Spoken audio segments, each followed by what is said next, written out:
पूर्णमदः पूर्णमिदं पूर्णात् पूर्णमुदच्यते पूर्णस्य पूर्णमादाय पूर्णमेवावशिष्यते। ॐ शान्ति शान्ति शान्तिः। शङ्करं शङ्कराचार्यं केशवं बादरायणं सूत्रभाष्यकृतौ वन्दे भगवन्तौ पुनः पुनः। ईश्वरो गुरुरात्मेति मूर्तिभेदविभागिने व्योमवद्व्याप्तदेहाय दक्षिणामूर्तये नमः। ओम शांति शांति शांति। श्री विद्यारण्य मुनि जी के द्वारा विरचित अद्वैत वेदांत के प्रकरण ग्रंथ पंचदशी पर हम लोग विचार कर रहे हैं। इसका जो षष्ठ प्रकरण है चित्रदीप प्रकरणम, इस पे विचार हम लोग कर रहे हैं। यहाँ पे जो आत्मा के परिमाण के विषय में अनेक वाद है। कोई जो अणु परिमाण मानता है, कोई मध्यम परिमाण, कोई व्यापक मानता है, उसको लेकर के विचार संपन्न हुआ। और उसके पहले आत्मा शरीर है कि मन है, प्राण है, वो का भी उसका भी विचार किया गया। तभी यहाँ पे श्लोक नंबर चलेगा 87। एवं आत्मनो विभुत्वम प्रसाद्य। इस तरह से आत्मा में विभू रूपता, व्यापकता का की सिद्धि करके, आत्मा के विभुत्व व्यापकता की सिद्धि करके तस् चिद रूपम निश्चेतुम, वो आत्मा चैतन्य रूप है, जड़ नहीं है। चिद रूपता का निश्चय करने के लिए तावत वादी भी प्रतिपत्तिम दर्शयति, वादियों की जो विरुद्ध प्रतिपत्ति है, विरुद्ध ज्ञान है, विपरीत ज्ञान है, उस विपरीत ज्ञान को, भ्रांति को दिखाते हैं। अलग अलग वादी लोग भ्रांति से क्या क्या मान के रखे हैं, इसको दे रहे 87 नंबर वाला श्लोक। इत्युक्त्वा तद्विशेषे तु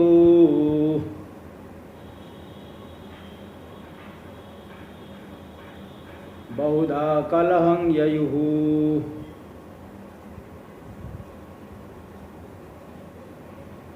अचिद्रूपोऽथ चिद्रूपस्य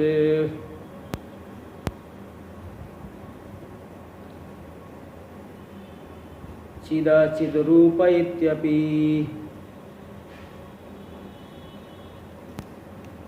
इत्युक्त्वा तद्विशेषे तु बहुधा कलहं ययुः। इस तरह से आत्मा के परिमाण के विषय में कथन करके इसके अनंतर तद विशेषे तो बहुधा कलहम यही, आत्मा के विशेष स्वरूप के विषय में, कि आत्मा जड़ है या चेतन रूप है, इसके विषय में बहुधा बहुत प्रकार से कलह को प्राप्त करते हैं वादी लोग। नाना प्रकार से वादी लोग झगड़ा करते, विवाद करते हैं। क्या क्या विवाद करते हैं? अचिद रूपो, कोई कहेगा अचिद रूप, कोई कहता है आत्मा जड़ रूप है, चिद नहीं है, अचिद है, जड़ है। अथ चिद रूपस, कोई अन्यवादी कहेंगे नहीं, आत्मा चिद रूप है, चेतन है।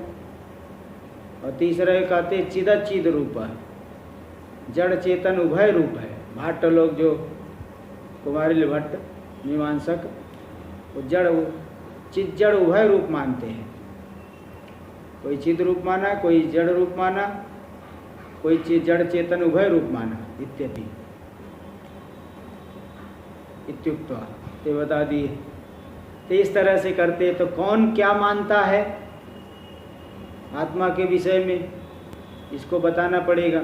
और क्यों मानता है ये भी बताना पड़ेगा। इसके लिए अगले श्लोक में दे रहे हैं। अचिद रूपत्ववादिनो मतम दर्शयति, जो आत्मा को अचिद रूप मानते, मतलब चिद रूप नहीं है, जड़ है। आत्मा को जड़ मानने वाले के मत को, जैसे नैयायिक लोग है, प्रभाकर है, ये लोग आत्मा को जड़ मानते हैं। इसमें चेतन ज्ञान रूपी एक गुण अलग से उत्पन्न होता है। ज्ञान गुण को लेकर के चेतनता मालूम पड़ती है। वास्तव में आत्मा तो जड़ है, ऐसा नैयायिक आदि लोग मानते हैं। तो अचिद रूपत्ववादिनो मतम दर्शे, इसलिए वो लोग आत्मा का नैयायिक लोग लक्षण करते ज्ञानाधिकरणम आत्मा, आत्मा ज्ञान का अधिकरण है, यानी बिना ज्ञान के तो जड़ ही है, और ज्ञान होने पर उसमें सजीवता मालूम पड़ती, चेतनता मालूम पड़ती है। ये ज्ञान अलग है, आत्मा अलग है। इसलिए विज्ञानम आनंदम ब्रह्म, ये श्रुति है ना, इसको नैयायिक लोग क्या कहते हैं, विज्ञानम का अर्थ है विज्ञानवत, विज्ञान वाला। स्वयं विज्ञान स्वरूप नहीं है, ज्ञान स्वरूप नहीं, बल्कि ज्ञान वाला है। आत्मा में ज्ञान रूपी गुण है। तो ये जो उनका आत्मा को जड़ मानने वालों का मत है, उसको पहले दिखा रहे 88 नंबर श्लोक। प्राभाकरास्तार्किकाश्च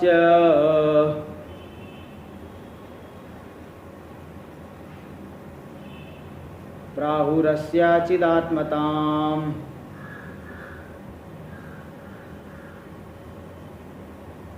आकाशवद्द्रव्यमात्मा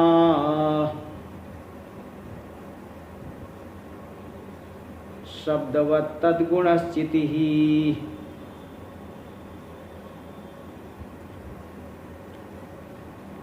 प्राभाकरास्तार्किकाश्च अस्य अचिदात्मतां प्राहुः। प्रभाकर के अनुयायी लोग, प्रभाकर मत का अनुसरण करने वाले जो मीमांसक लोग हैं। मीमांसा में दो मुख्य मत है, प्रभाकर का मत और कुमारिल भट्ट का मत। तो प्रभाकर के अनुयायी लोग आत्मा को जड़ मानते हैं, अचिदात्मक मानते हैं। चिदात्मक नहीं मानते, चेतन रूप नहीं मानते, जड़ रूप मानते हैं। और तार्किक भी ऐसा ही मानते हैं, तार्किक आश्चर्य नैयायिक भी। तो आकाशवत, और क्या कहते हैं, आकाशवत द्रव्यम आत्मा, आत्मा आकाश के समान द्रव्य है।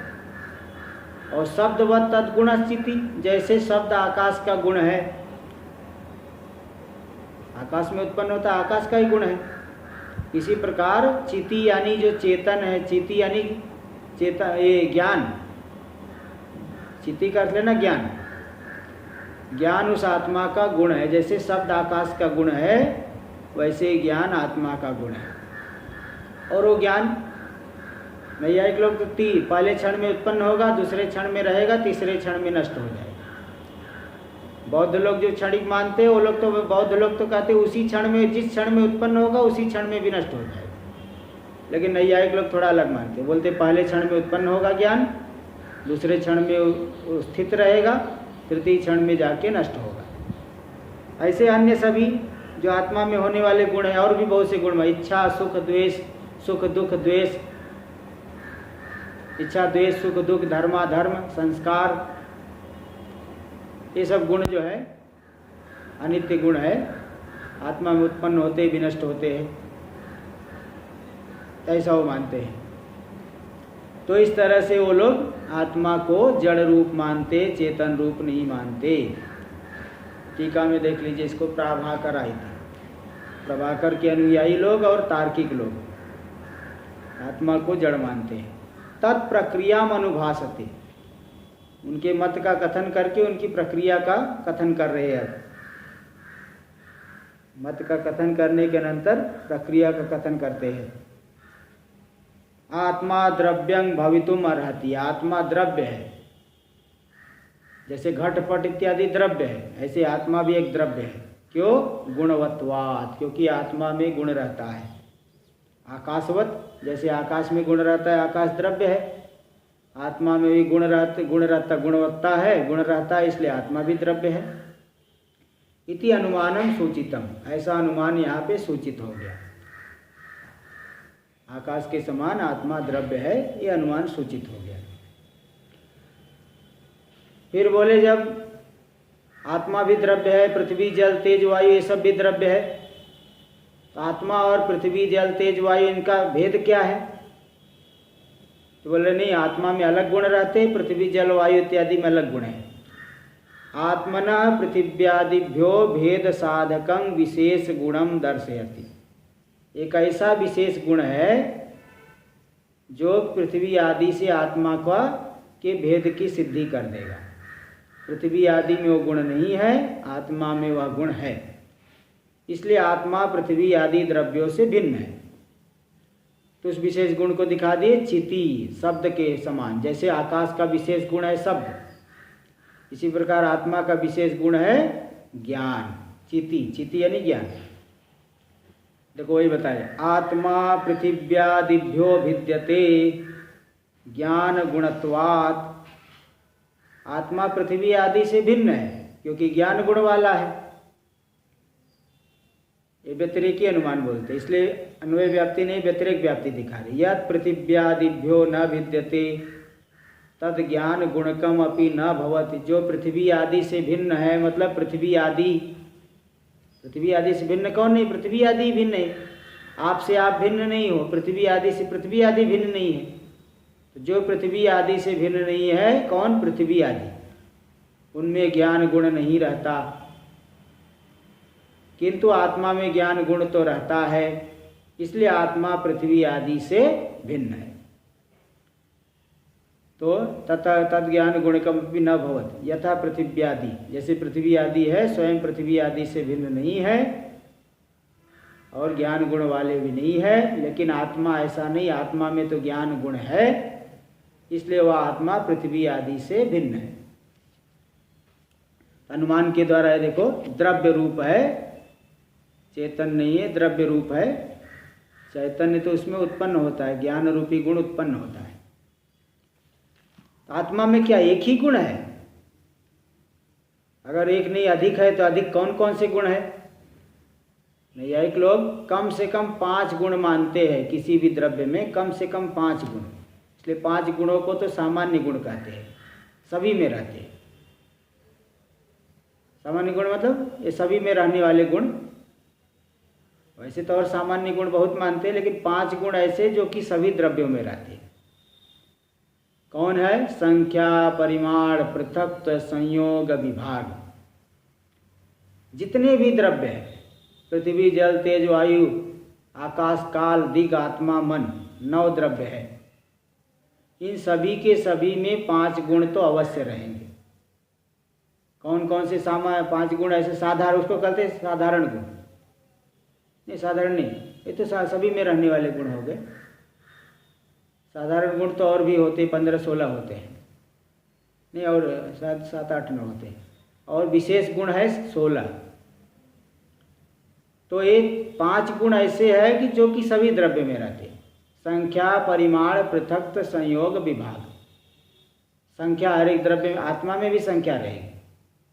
जैसे देवदत्त की आत्मा कितनी है? 1 है, एकत्व तो संख्या रह गई।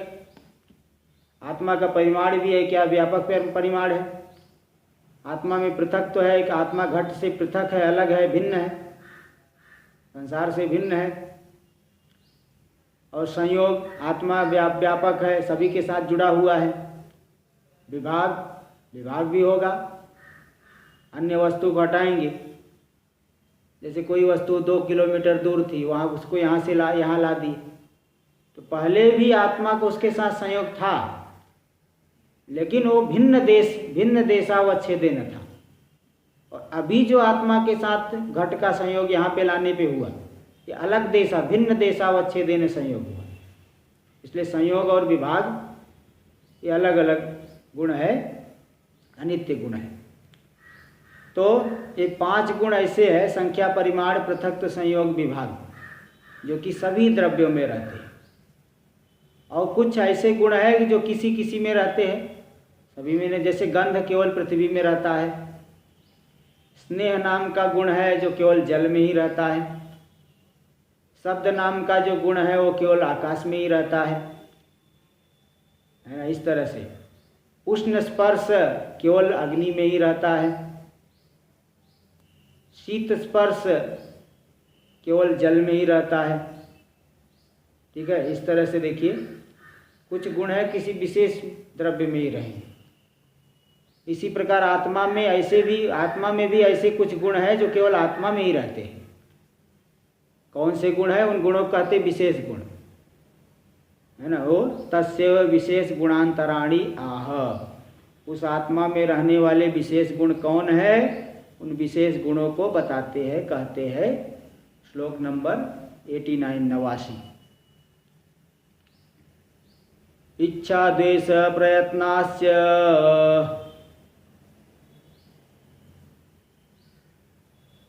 धर्माधर्मौ सुखासुखे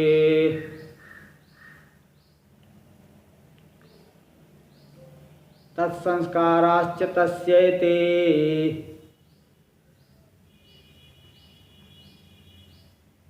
गुणाश्चितिवदीरिता। इच्छा होती है ना कि ये मुझे मिले, आपको मालूम पड़ा है बहुत अच्छा है, संकल्प होगा, फिर उसको प्राप्त करने की इच्छा होगी। कामना, इच्छा, कामना ये इच्छा कहो चाहे कामना कहो, ये आत्मा, वेदांत में तो अंतःकरण के गुण मानते हैं, लेकिन ये लोग कहते नहीं आत्मा के गुण है। क्योंकि मुझे इच्छा हो रही है, मैं जान रहा हूँ, मैं सुखी हूँ, मैं दुखी हूँ, इस तरह से प्रयोग होता है, इसलिए इच्छा द्वेष आदि सब आत्मा में ही है, ऐसा वो लोग मानते हैं। तो इच्छा एक गुण हो गया, द्वेष दूसरा द्वेष हो गया, अनिष्ट साधनता बुद्धि हुई तो द्वेष हो गया, यह भी मेरा अनिष्ट करने वाला, जैसे सर्प को देख करके यह मेरा अनिष्ट करेगा, ऐसी बुद्धि होकर के वहाँ पे द्वेष हो जाता है। दिष्टोपाय इष्ट साधनता बुद्धि से इच्छा होगी, यह मेरे इष्ट का साधन है, इससे मुझे इष्ट वस्तु की प्राप्ति होगी, इच्छा होगी उसको प्राप्त करने की। मुझे मालूम पड़ गया कि हमें मेरे मरण का साधन है, मेरा नुकसान करने वाला है, तो वहाँ से द्वेष हो जाता है। तो द्वेष भी एक गुण आत्मा में रहता है। प्रयत्न यानी चेष्टा, कृति प्रयत्न। जैसे कोई आपको यहाँ से जाना है तो पहले इच्छा होगी कि यहाँ से मैं जाऊँ, पहले ज्ञान होगा तुम यहाँ से जाना है, फिर इच्छा करेगा जाओ, फिर प्रयत्न करेगा। तो ज्ञान, इच्छा और प्रयत्न तीनों आत्मा में होंगे। ज्ञान भी आत्मा में, इच्छा भी आत्मा में, प्रयत्न भी आत्मा में। फिर उस प्रयत्न से प्रेरित होकर के शरीर में चेष्टा होगी, हाथ पैर हिलाएगा डुलाएगा, तभी तो यहाँ से गमन क्रिया होगी। तो पहले ज्ञान हुआ मुझे जाना है, फिर इच्छा हुई, फिर प्रयत्न हुआ आत्मा में, फिर जाके शरीर में चेष्टा होगी। चेष्टा शरीर में होगी, चेष्टा आत्मा में नहीं। व्यापार तो आत्मा में नहीं है, कोई क्रिया रूपी व्यापार आत्मा में नहीं, तो चेष्टा शरीर में होगी। तो इस तरह से इच्छा भी आत्मा का गुण है, द्वेष भी आत्मा का गुण है, प्रयत्न यानी कृति भी आत्मा का गुण है। इसी प्रकार धर्माधर्म, विहित कर्म करेंगे, जिन कर्मों का शास्त्रों में विधान किया गया है उन कर्मों को करेंगे तो धर्म की उत्पत्ति होगी। धर्म की उत्पत्ति कहाँ होगी? आत्मा में। जिस आत्मा ने कर्म किया है, चैत्रात्मा अथवा मैत्रात्मा, उसी आत्मा में वह धर्म की उत्पत्ति होगी। तो विहित कर्म से जन्य। और निषिद्ध कर्म है, सुरापान किया, ब्राह्मण हनन किया, अनृत वदन, झूठ बोलना, ये सब करेगा तो निषिद्ध कर्म से जन्य होता है अधर्म। ये भी आत्मा में ही उत्पन्न होते हैं, सुखा सुखे। और धर्म के बल से फिर आगे सुख होगा, धर्म रूपी निमित्त कारण से आगे सुख होगा, और अधर्म रूपी निमित्त कारण को लेकर के आगे दुख होगा आत्मा में। और तत्संस्काराश्च, इसी ज्ञान आदि के संस्कार, तस्यते गुणाश्चितिवदीरिता। तो जैसे चैतन्य यानी ज्ञान आत्मा का गुण है, उसी प्रकार ये सब गुण भी आत्मा में है। देखो, इच्छा, द्वेष, प्रयत्न, धर्म, अधर्म, सुख, दुख, सुख और असुख यानी दुख, और भावना, और ये ज्ञान, 9 गुण हो गए। और 5 सामान्य गुण बता दिया जो सभी में रहते हैं। हाँ, संख्या, परिमाण, पृथक, संयोग, विभाग। तो कुल मिला करके कितने गुण हो गए जीवात्मा में? 14 गुण। वे लोग जीवात्मा में 14 गुण मानते हैं। 1 नंबर टिप्पणी में भी देखो दे दिए। 1 नंबर टिप्पणी में ते ज्ञानेन सह नव संख्यादि पंचकम, ज्ञानेन सह नव को अलग कर लीजिए। ज्ञान को इच्छा आदि ज्ञान को मिला करके देखो, इच्छा, द्वेष, प्रयत्न, धर्माधर्म, सुख दुख और संस्कार यानी भावना, ये 8 गुण हो गए और ज्ञान को मिला लीजिए तो 9 हो जाएंगे। और संख्यादि पंचकम, संख्यादि पंचक 5 बताए, संख्या, परिमाण, पृथक्त्व, संयोग, विभाग। च इति 14 गुणवान जीव, इस तरह से जीवात्मा में 14 गुण है, 14 गुणों वाला है जीवात्मा, है ना। परमात्मा में कम गुण मानते हैं, परमात्मा में केवल ये लोग 8 गुण ही मानते हैं। 5 तो सामान्य गुण और 3 जो है ज्ञान, इच्छा और कृति। वायुर्नवैका 10 तेजसो गुणा, जलक्षिति प्राण भृताम 14, दिक्कालयो पंच षडेव चांबरे, महेश्वरेष्टौ मनसस तथैव च। महेश्वर ऐसा वो लोग कारिका बना के रखे, है ना, कि किसमें कितने गुण। वायुर्नवैका 10 तेजसो गुणा, वायु में 9 गुण होते हैं, तेज यानी अग्नि में 11 गुण होते हैं। वायुर्नवैका 10 तेजसो गुणा, जलक्षिति प्राण भृताम 14, जल में, क्षिति यानी पृथ्वी में और जीवात्मा में 14 गुण, 14 गुण है। दिक्कालयो पंच षडेव चांबरे, दिशा और काल, दिक और काल, इनमें 5 गुण है। और आकाश में 6 गुण है, 5 सामान्य गुण और 1 शब्द।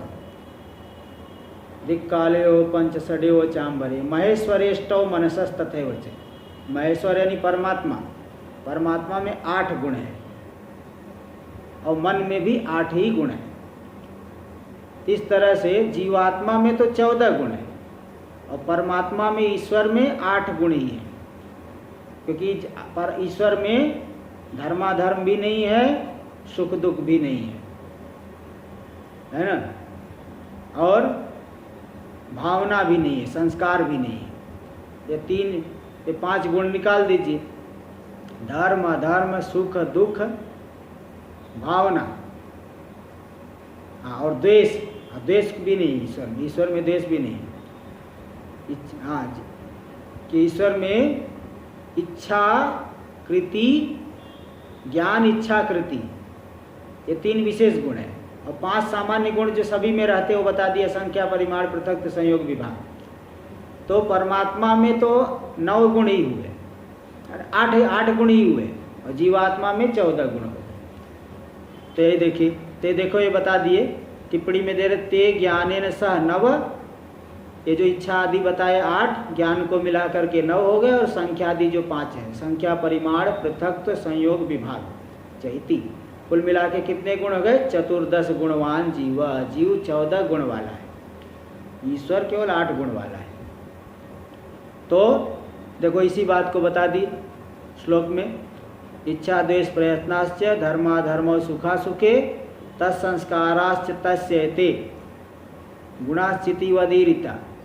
और ज्ञान आदि के संस्कार जो है तो जीव में, जीवात्मा में चैतन्य यानी ज्ञान के समान ये सब गुण ईरिता, गीरिता, कथिता कहे गए हैं, न्याय शास्त्र में बताए गए। तत्संस्कारा यानी ज्ञान, भावना, ज्ञान के जो संस्कार है ये सब, ज्ञान कोई अनुभव होगा तो संस्कार होगा, फिर अनुभव होकर के संस्कार होता है। तो ये भावना, उस संस्कार, उसी संस्कार को भावना शब्द से भी कहते हैं। येषां गुणानाम उत्पत्ति विनाश कारणमा, बोले आत्मा तो नित्य है, तब तो हमेशा इच्छा होती रहनी चाहिए, हमेशा द्वेष होना चाहिए, हमेशा प्रयत्न होते रहे, हमेशा धर्माधर्म होते रहे। तो बोले नहीं, कुछ निमित्त कारण भी। देखो किसी भी कार्य के प्रति 3 कारण नैयायिक लोग मानते हैं, कहीं कहीं कम भी होते हैं, लेकिन प्राय करके कार्य के प्रति 3 कारण होते हैं। एक तो होता है समवायी कारण, जैसे कुंडल सुवर्ण से बना है, आभूषण सुवर्ण से बना है, तो उसका समवायी कारण हो गया सुवर्ण, सोना। और असमवायी कारण कौन होगा? सोने को विशेष प्रकार से जोड़ेंगे तब आभूषण की आकृति आएगी। उसके अवयवों का विशेष रूप से संयोग। और निमित्त कारण होगा कुछ जो है, कोई मशीन से करेंगे, कोई अग्नि से करेंगे, आभूषण बनेगा। ऐसे कपड़ा जो है, पट का समवायी कारण है तंतु, और दूसरा होता है असमवायी कारण तंतु का संयोग। तो तंतुओं को जोड़ेंगे तभी कपड़ा बनेगा। अलग अलग तंतु रखने से कपड़ा नहीं कहा जाएगा। तंतु हो गया समवायी कारण, तंतुओं का संयोग हो असमवायी कारण, और जिस मशीन से सब करेंगे जोड़ेंगे वो हो गया निमित्त कारण। और अन्य पुरुष जुलाहा आदि भी और निमित्त कारण है। तो कुल मिला के 3 कारण होते हैं, समवायी कारण, असमवायी कारण, निमित्त कारण। तो यहाँ पे भी जो ये गुण बताए जा रहे हैं, आत्मा है गुण का समवायी कारण, जिसको वेदांत में उपादान कारण कहते हैं। आत्मा में गुण समवाय संबंध से उत्पन्न होते, समवायी कारण हो गए। भाई आत्मा तो नित्य है, हमेशा क्यों नहीं उत्पन्न होता? बोले नहीं, जो असमवायी कारण है आत्म मन संयोग, वह हमेशा नहीं रहता, इसलिए हमेशा आत्मा में इच्छा द्वेष आदि उत्पन्न नहीं होते। देखो वही बता रहे, एवं गुण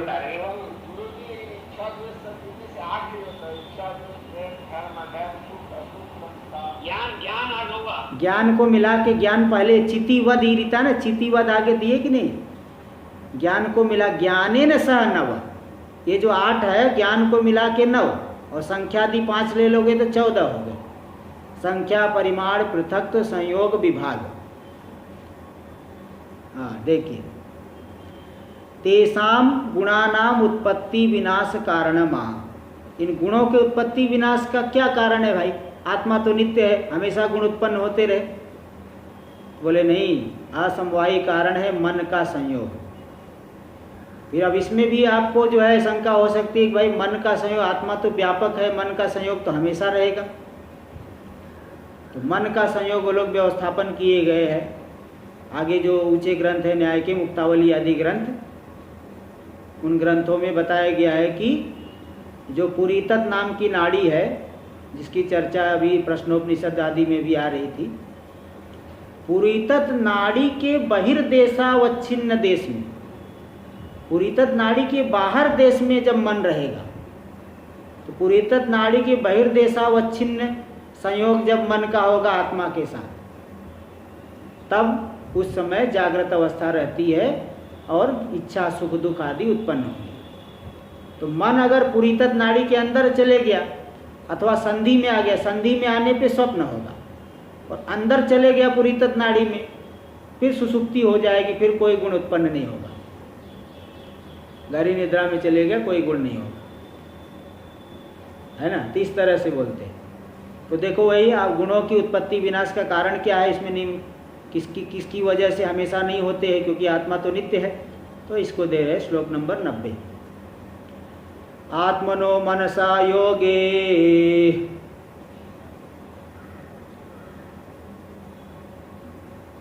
स्वादृष्टवशतो गुणाः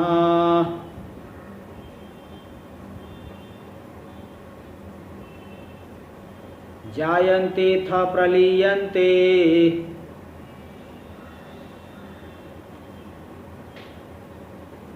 सुषुप्ते दृष्ट संक्षयात्। आत्मनो मनसा योगी, आत्मा का मन के साथ जब योग होगा, संयोग होगा, ये बात भी मैं पहले क्लियर कर दिया, इसीलिए वो शंका आप नहीं कर पाओगे कि भाई आत्मा तो व्यापक है, मन तो हमेशा जुड़ा रहेगा। तो कौन सा संयोग लेना? पुरीतत नाड़ी के बाहर देश में जो संयोग है, यानी जब मन पुरीतत नाड़ी के बाहर रहेगा तो वो जो संयोग मन का आत्मा के साथ है, आत्मा हर जगह है, पुरीतत नाड़ी के जब व्यापक है तो हर जगह है, पुरीतत नाड़ी के भीतर भी है, बाहर भी है, सब जगह है। लेकिन पुरीतत नाड़ी के भीतर वाला संयोग ज्ञान आदि का कारण नहीं बनता, पुरीतत नाड़ी के बाहर जो संयोग होगा वही ज्ञान आदि का कारण बनता है। इसलिए आत्मा का मन के साथ जो योग यानी संयोग, उस योग होने पर योग क्यों होगा? स्वादृष्ट वसतो, स्व का जो अदृष्ट है धर्माधर्म आदि, क्योंकि जब धर्माधर्म है, भाई वेदांती भी तो यही मानेंगे कि जागृत अवस्था में हमें सुख दुख क्यों मिलता है, क्योंकि धर्माधर्म की वजह से। वही हमारा प्रारब्ध कर्म जब विलीन हो जाएगा, स्थूल भोग देने वाला प्रारब्ध कर्म विलीन हो जाएगा, सूक्ष्म भोग देने वाला प्रारब्ध कर्म जब जागृत होगा तो हम स्वप्नावस्था में चले जाएंगे। वह सूक्ष्म भोग देने वाला प्रारब्ध भी कर्म भी जब विलीन हो गया तो हम गहरी निद्रा में चले जाएंगे। फिर जब स्थूल भोग देने वाला प्रारब्ध उद्भूत हुआ फिर हम जागृत में आ जाएंगे। वेदांती भी ये मानते हैं। ऐसे नैयायिक लोग क्या कहेंगे कि जब अदृष्ट है, अदृष्ट के बल से मन का संयोग, मन पूरी तत्व के बाहर है, आत्मा से जुड़ा हुआ है, तो ज्ञान, इच्छा, सुख दुख ये सब उत्पन्न होते रहेंगे, धर्माधर्म भी उत्पन्न होगा, कोई विहित कर्म करेंगे धर्माधर्म भी होगा। तो स्वादृष्ट वसतो, हाँ बोलिए रहिए। हाँ जागृत अवस्था में ही, स्वप्नावस्था में तो पूरी तत्व नाड़ी की संधि में चले जाएगा, बाहर नहीं भीतर नहीं। पूरी तत्व नाड़ी के बाहर मतलब जागृत अवस्था में। तो क्योंकि उसका अदृष्ट है ना, स्व अदृष्ट, स्व जो जीवात्मा का अपना अदृष्ट है धर्माधर्म, उस धर्माधर्म के वश से, बल से आत्मनो मनसा योगी, आत्मा का जब मन के साथ संबंध होता है तो गुणा जायन्ते, गुण जो है सभी ज्ञान इच्छा आदि उत्पन्न होते हैं जागृत अवस्था में। इसलिए अपने आप पूरी तत्व नाड़ी के अंदर रहेगा तो सुषुप्ति होगी क्या? हाँ गहरी निद्रा में पूरी तत्व नाड़ी के भीतर चले गया तो सुषुप्ति, और पूरी तत्व नाड़ी के दरवाजे पे जब रहेगा तो स्वप्नावस्था, बाहर रहेगा तो जागृत अवस्था। अथ प्रलीयन्ते सुषुप्ते अदृष्ट, अथ सुषुप्ते अदृष्ट संचयात प्रलीयन्ते, दूसरा वाक्य हो गया। पहला वाक्य बना स्वादृष्ट वसतो आत्मनो मनसा योगे गुणा जायन्ते, गुणा जायन्ते, ये पहला वाक्य अन्वय हुआ। अपने अदृष्ट के बल से आत्मा का मन के साथ संबंध होने पर गुणों की उत्पत्ति होती है। अथ, अब दूसरा पक्ष लीजिए, पक्षांतर कि सुषुप्ते अदृष्ट संचयात प्रलीयन्ते। और दूसरी बात यह है सुषुप्ति में जब अदृष्ट हमारा क्षीण हो जाएगा, गहरी ने सुषुप्ति सुख जो धर्माधर्म जो है क्षीण हो गए, तो पूरी तत्व नाड़ी के भीतर चले जाएगा मन, तो सुषुप्त हो गया, सुषुप्ति अवस्था का अनुभव कर रहा है। तो अदृष्ट का संचय होने पे सुषुप्ति अवस्था में अथ प्रलीयन्ते, वे जो गुण है विलीन हो जाते हैं। तब कोई ज्ञान नहीं, कोई सुख नहीं, कोई दुख नहीं, कोई इच्छा नहीं, द्वेष नहीं, प्रयत्न नहीं, ये सब गुण नहीं रहते। इस तरह से आत्मा में ये सब सुख दुख इच्छा द्वेष प्रयत्न धर्माधर्म ये सब आत्मा का मन के साथ संयोग, जो पुरीतत बहिर्देशावच्छेदेन मन के साथ संयोग हुआ, उस संयोग के बल से उत्पन्न होगा। और पुरीतत अंतर्देशावच्छेदेन संयोग रहने पर कोई गुण नहीं, वो तो सुषुप्ति अवस्था वाली दशा है। टीका में देख लीजिए, आत्मन इति स्वादृष्ट वसत आत्मनो मनसा योगे इति अन्वय। अपने अदृष्ट के बल से आत्मा का जब मन के साथ संबंध होगा तब गुणों की उत्पत्ति होती है। और जब अदृष्ट क्षीण हो गए, सुषुप्ति अवस्था में चले गया, पूरी तत्व नाड़ी के भीतर चले गया, तब सभी गुण विलीन हो जाते हैं।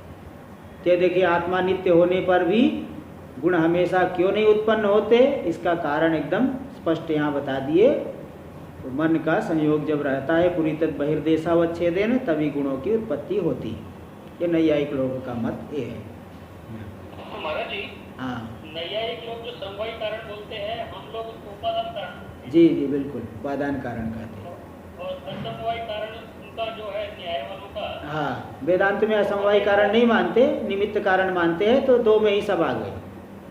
असमवाय को भी निमित्त में ही ले लेंगे वेदांती। अच्छा, तो असमवाय कारण का उनका मतलब हमेशा ये होता है कि आत्मा मन का संयोग? नहीं, हमेशा नहीं। हमेशा कहाँ हुआ?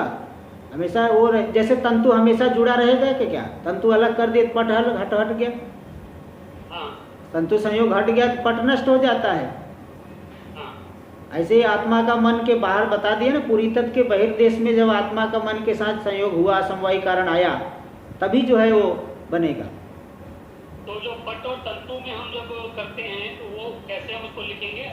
उसमें समवायी कारण हो गया तंतु पट का, पट का समवायी कारण तंतु, असमवायी कारण तंतुओं का संयोग, और निमित्त कारण हो गया जो मशीन, जिस मशीन से करेंगे, अथवा जो जुलाहा है तंतु वाय, ये सब निमित्त में आ जाएंगे। असमवायी में केवल तंतु का संयोग ही आएगा। हाँ, चलिए देखिए, तो देखिए आगे, आत्मनो अचित रूपत्व कथम चेतनत्वाभ्युपगम। अब यहाँ शंका करे कि आत्मा को आपने जड़ रूप मान लिया, अचित रूप मान लिया, तो उसमें चेतनता को क्यों स्वीकार किया जाता है? आत्मा को तो सभी बहुत से प्राय करके वो वादी लोग चेतन मानते हैं। तो जब आपने आत्मा को जड़ रूप मान लिया तो उसमें चेतनता क्यों स्वीकार की जाती है? इत्याशंका, ऐसी आशंका को उत्थापन करके नैयायिक बताएगा उसमें ज्ञान रूपी जो गुण उत्पन्न हुआ ना, इसलिए चेतन कहते हैं। आत्मा जड़ है लेकिन ज्ञान रूपी गुण उत्पन्न होने से चेतनता मालूम पड़ती है, चेतन है, ऐसा व्यवहार होता है। इसलिए कह रहे चितिमत्वाद, चितिमत्वाद है ज्ञानवत्वाद, आत्मा में ज्ञान होने से आत्मा को चेतन माना जाता है। घटपट आदि में ज्ञान नहीं होता, इसलिए घटपट आदि जड़ है। इत्याह, इसी बात को श्लोक नंबर 91 में देखिए। चितिमत्वा चेतनोय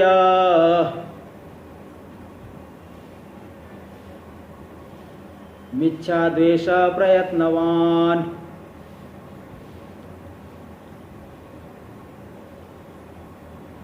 स्यात् धर्माधर्मयोः कर्ता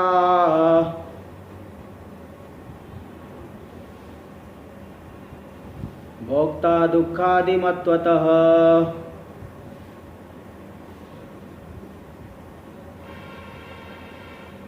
चितिमत्वा चेतनोयम। चितिमत्वात् ज्ञानवत्वात्, चिति का अर्थ लेना ज्ञान, आत्मा ज्ञान वाला होने से यह चेतन है, ऐसा व्यवहार होता है। इच्छा द्वेष प्रयत्नवान, ज्ञान, भाई देखो पहले ज्ञान होगी, बिना जान करके इच्छा होती है क्या? किसी वस्तु का आप नहीं जानते, ऐसी इच्छा हो जाएगी? कोई वस्तु जैसे समुद्र के भीतर बहुत बड़ा खजाना है, कोई ऐसी मणि है, उसको नहीं जानते, आपको इच्छा होगी? पहले ज्ञान होगा, फिर इच्छा होगी, फिर इसके बाद प्रयत्न करेगा। इसलिए नैयायिक लोग नियम बना के रखे हैं, जानाति इच्छति यतते करोति। पहले ज्ञान होगा, फिर इच्छा होगी, फिर प्रयत्न होगा, फिर शरीर में चेष्टा होगी, फिर उसको पाने के लिए हाथ पैर हिलाएगा। तो पहले चेतन चिति ज्ञानवत्व होने से, आत्मा में ज्ञान होने से यह चेतन है, और ज्ञान हो गया फिर इच्छा द्वेष आदि वाला हो गया। ज्ञान हो गए तो फिर इच्छा होगी। आपको मालूम पड़ गया है मेरे इष्ट का साधन है, या मुझे मिल जाए तो मुझे लाभ हो जाएगा, फिर उसको पाने की इच्छा होगी, फिर उसका आपके आत्मा में फिर प्रयत्न होगा, फिर शरीर में चेष्टा होगी। इस तरह से तो इच्छा द्वेष प्रयत्नवान, ज्ञान वाला होने से यह चेतन है, और इच्छा द्वेष प्रयत्न आदि गुणों वाला है। तो प्रयत्न आदि करके फिर धर्माधर्म का कर्ता हो जाएगा। स्यात् धर्माधर्मयोः कर्ता स्यात्, इच्छा द्वेष प्रयत्न वाला हो करके फिर क्या करेगा? धर्माधर्म का कर्ता बन जाएगा। भाई क्रिया किया, याग आदि क्रिया किया तो धर्म हो गया, कोई पाप कर्म किया तो अधर्म हो गया। फिर भोक्ता दुःखादिमत्वता, दुःखादिमान होने से, सुख दुख वाला होने से यही भोक्ता भी है। तो आत्मा कर्ता भी है और भोक्ता भी है, दोनों, ये दोनों मानते हैं। सांख्य वाले भोक्ता मानते हैं, कर्ता जो है प्रकृति है। नैयायिक लोग कहते हैं भाई जो कर्ता है वही भोक्ता है। तो कर्तृत्व भोक्तृत्व एक में ही रहता है। इच्छा द्वेष प्रयत्न वाला हुआ, ज्ञान वाला होने से चेतन है, फिर ज्ञान होकर के इच्छा द्वेष प्रयत्न हुआ, फिर धर्माधर्म का कर्ता बना, फिर धर्माधर्म को किया तो सुख दुख आदि हो गए, सुख दुख आदि होने से भोक्ता हो गया। देखो इस तरह से अन्वय लग गया। हाँ, चितिमत्वात् अयम चेतन इच्छा द्वेष प्रयत्नवान धर्माधर्मयो कर्ता स्यात् दुखादि मत्वतः भोक्ता स्यात्। दुख आदि वाला। हाँ जी बोलिए। हमारा जो सिद्धांत है, क्या करें? ये सिद्धांत है, ये विधान का विचार है। नहीं, नैयायिक मत बता रहे ना, तार्किक मत। आत्मा को जो जड़ मानते हैं ना, उनके मत को बता रहे। तार्किक मत है, वेदांत मत नहीं है, अलग अलग वादियों का मत है। महाराज जी, यही तकलीफ हो रही है कि जैसे हमारे में सच्चिद आनंद इसके लिए बोलते हैं क्योंकि बाकी जो है असत्व जड़त्व तत्व की व्यावर्तन करने के लिए। हाँ, तो यहाँ इनका आत्मा कौन सा है? इसमें गुण भी है, 9 गुण कैसे आ गए? मतलब हम तो निर्गुण बोलते हैं, उनका आत्मा और हमारे आत्मा में क्या फर्क है? मतलब फर्क यही कि लोग इस तरह से मानते हैं ना, वो जो श्रुतियाँ है, जैसे विज्ञानम आनंदम ब्रह्म हम कहेंगे, आत्मा विज्ञान स्वरूप है, आनंद स्वरूप है, तो लोग कहेंगे विज्ञान स्वरूप नहीं, विज्ञान वाला, आनंद स्वरूप नहीं, आनंद वाला। और निर्गुण का भी कह देंगे कि मतलब ये निर्गुण का अर्थ है, निर्गुण का कुछ अर्थ करते हो, निर्गुणम निष्कलम श्रांतम, तो मतलब वो अन्य गुण वाला नहीं है, तो निर्गुण का अर्थ कुछ करते हैं। निष्कलम तो ठीक ही है, निर्गुण का वो अर्थ कर देंगे कि निर्गुण अन्य गुण नहीं, मतलब ये निर्गुणम निष्कलम शांतम, तो नहीं वो बात बाकी तो ठीक है। निर्गुण को लेकर के वो बताएंगे कि नहीं, इनको छोड़ करके अन्य गुण नहीं है, तो निर्गुण है। हाँ, तो इस तरह से मतलब एक गुण तो कहते हैं कि निर्गुण का अर्थ कुछ इसका तात्पर्य निकालते हैं को दुर्लक्ष होने से निर्गुण कह देते हैं। हाँ, वो जैसे दुर्लक्ष होने से निर्गुण कह दी, इस तरह का वो लोग तात्पर्य निकालते हैं। वास्तव में विज्ञानम आनंदम ब्रह्म जो है ना, वो विज्ञानम का अर्थ बोले वो मत्वादि मत्वर्थ प्रत्यय अर्षादिभ्यो अच प्रत्यय हुआ, एक अच प्रत्यय होता है। अच प्रत्यय में अच जुड़ जाने से शब्द का रूप तो वैसे ही रहता है, लेकिन अर्थ निकलेगा उस तद वाला। विज्ञानम का अर्थ है विज्ञान वाला, आनंदम का अर्थ करेंगे आनंद वाला। इस तरह से वो ऐसा बताते हैं, तो ये बात है। तो दोनों का एकदम अलग अलग चीज लगता है, हमारी आत्मा उनकी आत्मा, मतलब बहुत बिल्कुल, क्योंकि वो लोग शुद्ध को नहीं मानते, साक्षी को नहीं मानते, केवल ईश्वर जीवात्मा परमात्मा। जीवात्मा अनंत है, परमात्मा एक है, ईश्वर एक है। उसमें भी ईश्वर में भी ज्ञान इच्छा कृति होती है, बता दिया ना, 8 गुण है ईश्वर में, लेकिन ये यहाँ पे जीवात्मा में 14 गुण है। देखिए टीका में, चितिमत्वादिति आत्मनस चेतनत्व हेत्वंतरम, आत्मा चैतन्य ज्ञान वाला होने से चेतन है। आत्मा के चेतन होने में दूसरा कारण क्या? इच्छा द्वेष प्रयत्न वाला है। जो चेतन होता है वही इच्छा द्वेष प्रयत्न वाला होता है, तो आत्मा में इच्छा द्वेष प्रयत्न होने से चेतन है। तस् ईश्वरात् वैलक्षण्यम, ईश्वर से क्या विलक्षणता है? ईश्वर में धर्माधर्म नहीं है, धर्माधर्म के कर्ता नहीं, लेकिन जीव धर्माधर्म का कर्ता है और भोक्ता भी है। ईश्वर में कर्तृत्व भी नहीं है, भोक्तृत्व भी नहीं है। यही जीवात्मा और ईश्वर में अंतर है। आगे का विचार हम लोग नवमी को करेंगे, कल अष्टमी है। ओम पूर्णमदः पूर्णमिदं पूर्णात् पूर्णमुदच्यते पूर्णस्य पूर्णमादाय पूर्णमेवावशिष्यते। ओम शांति शांति शांति। शंकरं शंकराचार्यं केशवं बादरायणं सूत्रभाष्य कृतौ वंदे भगवन्तौ पुनः पुनः। ईश्वरो गुरुरात्मेति मूर्तिभेदविभागिने व्योमवद्व्याप्तदेहाय दक्षिणामूर्तये नमः। ओम शांति शांति शांति।